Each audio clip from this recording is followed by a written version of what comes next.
Қайырлы түн оқырман. Айгүл, Асылжан, Жанна үштігі бүгін жарған болатын. Айгүлге жасаған Асылжанның екінші сатқындығы тіптен төмен іс.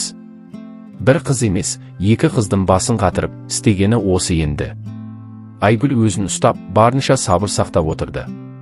Соған өзінің пікірін айтқан болатын көрейін. Настроен болмады, себебі ішім әлі алай-дүлей болып, біртүрлі болып тұрдым. Жұмыста сонда да әйтеуір жұмысымды атқарып жақсы солай келдім үйге.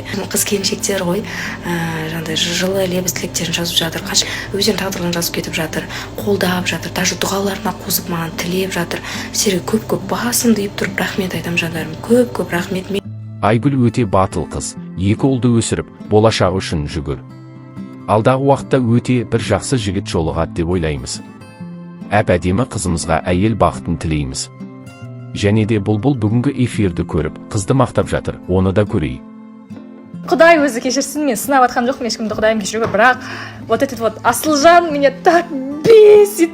Она Айгүлге жаным ашып жатыр, но как она держится, вот так, как она держится как королева, знаете, супер, потому что